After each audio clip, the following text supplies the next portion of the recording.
Good afternoon, everybody. My name is Isabella Chu, and I'm the founder of Redwood City Forward. And the purpose of this organization is really to broaden the conversation around land use policy in the Bay Area. And I'm here today to talk about making room in Silicon Valley, why it matters, and how to do it. So the way I got here was I was actually the research manager for a large division at Stanford School of Medicine, and I was hiring a lot of RAs. And what I found is that housing played a bigger and bigger role in my ability to recruit, retain employees, and that it really impacted what I had to pay them in order to take the job. For example, you have to pay a research assistant about 20% more at Stanford than you'd have to pay the same employee at Berkeley. And it wasn't just research assistants. In every conversation around faculty recruitment, we had to talk about housing and what kind of recruitment package we would have to put together to enable them to live close to campus, which is an expectation for faculty. And it also impacted our ability to retain people like medical assistants since they were taking jobs closer to where they lived in outlying areas. And so all this got me to thinking about institutions and businesses really have to address housing, and particularly housing close to where the jobs are, in order to remain prosperous. But the thing that really got me caring about this was the large and growing body of research on the way where we live impacts health and well-being of individuals. So this is a slide from a paper published a couple years ago by Mark Cullen and Victor Fuchs, and it's a kernel plot showing the probability of survival till 70 by county for every county in the US where the number is big enough to make this calculation. And what you say is there is a huge dispersion, and if you're a black male in the poorest counties in the US, you have less than a 40% chance of making it to the age of 70. If you're in the richest counties in the US, which is San Mateo and Santa Clara, for example, you have almost an 80% chance. And Raj Chetty has really done a lot of work in this space, looking at the impacts of migrating from one of the counties on your left to the counties on the right. And it turns out it really impacts the health and the wealth of the individuals doing the migrating. And it got me to thinking that making room in prosperous places had the potential to be a very powerful public health and anti-poverty intervention. And so how do we do this, and why is it so tough? Well, it's fairly straightforward. There's a very strong demand for housing. The economy's doing great. There's lots of good jobs. And there's short supply. And the reason there's short supply is limited land. We have bays and open space. Usually when cities pencil out offices versus housing, offices come out a bit better. There can be strong neighborhood resistance. Every time a big building full of housing is proposed, the city council gets lots of angry letters. And there's a very high regulatory burden. And over time, this has resulted in a very large housing jobs imbalance, which I'm sure most of you know. Regionally, it's about 1.3 to 1. In places like Palo Alto, that ratio is closer to 3 to 1. So how do we get more housing? And I'd say the simplest solution is to go back to building cities the way we did for hundreds of years prior to the implementation of modern land use codes. So this means things like greater height, close to transit. It means allowing for greater density, reducing setbacks and upzoning where it makes sense. It means allowing for mixed use so that people can live and work and shop in the same place. And it means an end to parking minimums, and I'm going to talk a little bit more about that.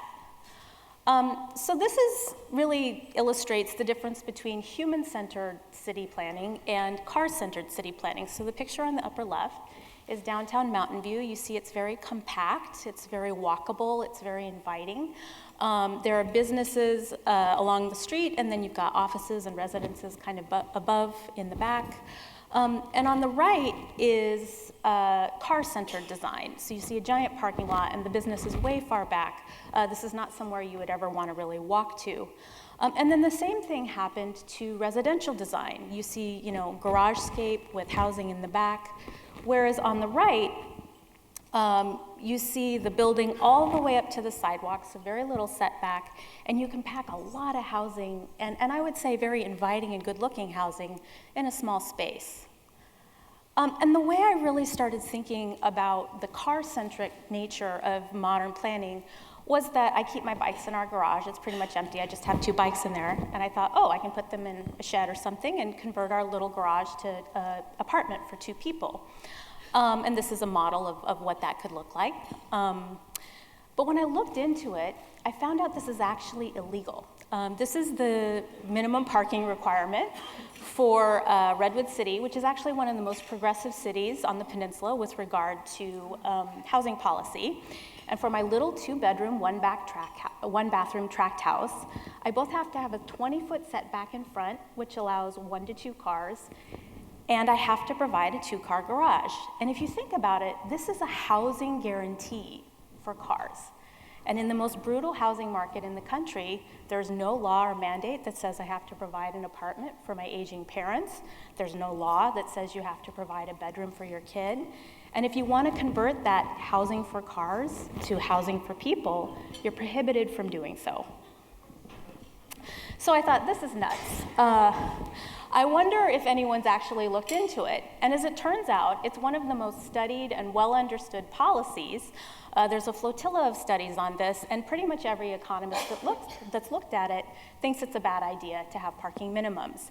And there's a lot of reasons. They degrade the landscape, they encourage sprawl, they drive up the cost of everything, but really what they do is they drive up the cost of housing, particularly at the bottom end of the market. And this is how they do that. These 2 pictures are from the same residential neighborhood in Seattle.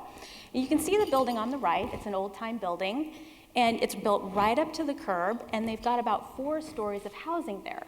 The 2 buildings on the left were built after modern land use codes came into play, so you see bigger setbacks, so you lose some of the housing there. But then there's a mandate that there's parking provided. So the whole bottom floor of both of these buildings has been replaced with parking.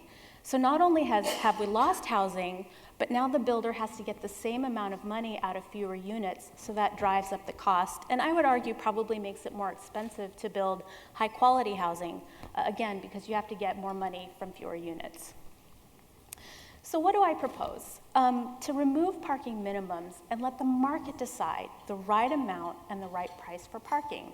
And the reason I believe that this will have a good outcome is because businesses and landowners and developers have a very strong incentive to get the amount and the price right. If they don't, they lose customers and they lose tenants. If they don't get it right, they have the flexibility to work with those around them to find the right balance and the right price. So just to review, human-centered city design is economically productive.